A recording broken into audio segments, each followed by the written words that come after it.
Is holding 20,000 XRP the key to financial independence? One question never seems to go away. How much is enough? As digital assets mature and long-term holders think beyond short-term price pumps, the conversation has shifted from speculation to sustainability. Recently, this debate resurfaced within the XRP community after comments from Jake Glover, the CEO of Digital Ascension Group. Instead of focusing on hype, Glover examined XRP through a real-world financial lens, asking whether holding 20,000 XRP could realistically support long-term financial independence under different price scenarios. So in this video, we are going to talk about wealth preservation, income generation, and what financial freedom truly means in a volatile digital economy. So, why did a crypto CEO question whether 20,000 XRP is enough? Jake Glover's perspective stands out because it avoids the usual price hype common in crypto discussions. Instead of asking how fast XRP could rise, he asked a more grounded question. What can XRP actually do for an investor's life? His approach focused on long-term outcomes, not short-term trading gains. Rather than encouraging holders to sell at peaks or time the market, Glover explored how XRP could function as a wealth-generating asset similar to the traditional investment portfolios. This shift in thinking reflects a growing maturity in the crypto space, where investors increasingly prioritize cash flow, capital preservation, and financial stability. So, what happens if XRP reaches $100 per token? One of Glover's hypothetical scenarios examines XRP at $100 per token, a figure that remains speculative but not impossible in long-term discussions. At this valuation, holding 20,000 XRP would translate it into a portfolio worth $2 million.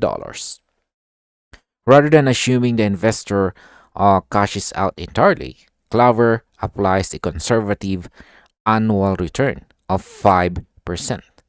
Under this model, the portfolio could generate approximately $100,000 per year without touching the principal. This mirrors traditional wealth strategies used by retirees and high net worth individuals, where the goal is income generation, not asset liquidation. So, from a market impact perspective, this scenario frames XRP not just as a speculative asset, but as a potential income producing store of value, aligning crypto with established financial planning principles. So, what if XRP reaches an aggressive $1,000 valuation? Glover extends the same logic to a more aggressive scenario, and that's $1,000 per XRP. At this level, a 20,000 XRP holding would be worth $20 million.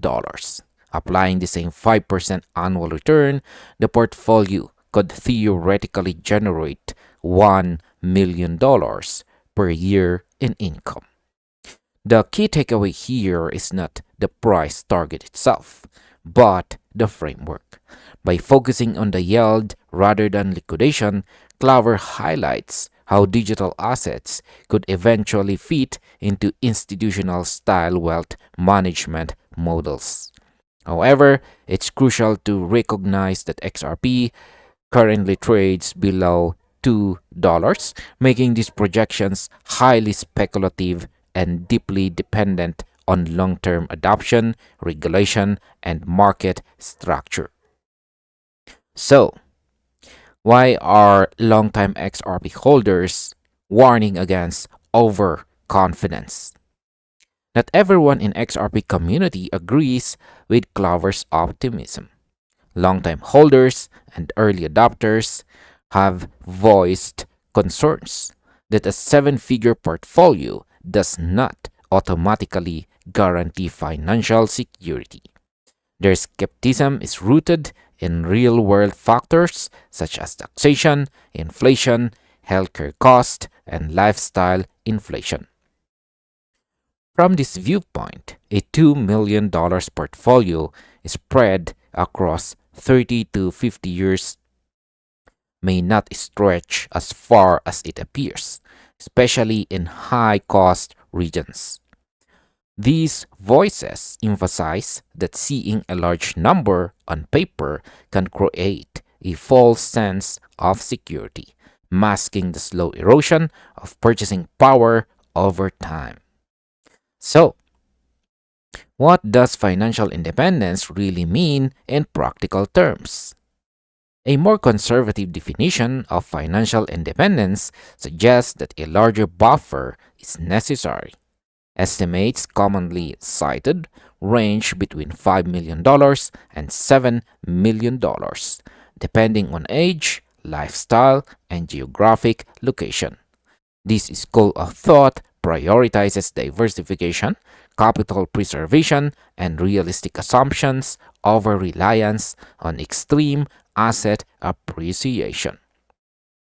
Importantly, these critics do not entirely reject Clover's framework.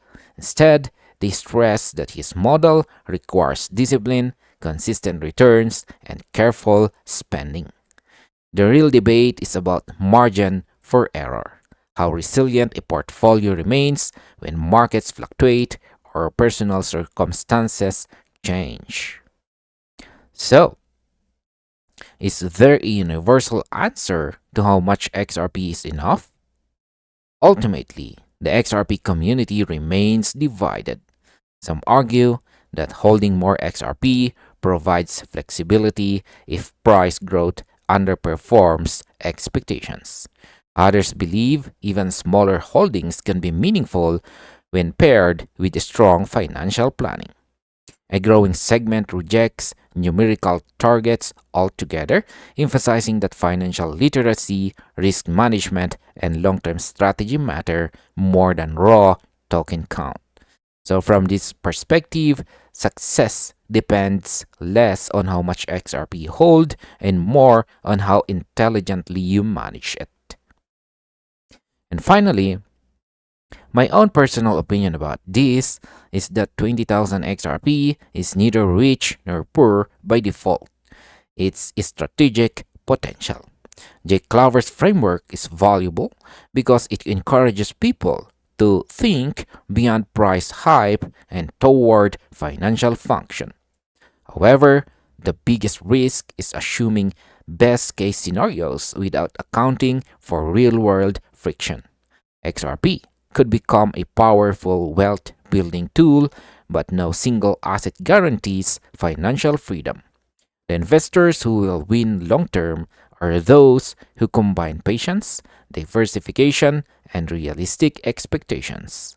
XRP may be part of the answer, but it should never be the only plan. And this finally ends our video. Thank you very much for watching and see you on the next one.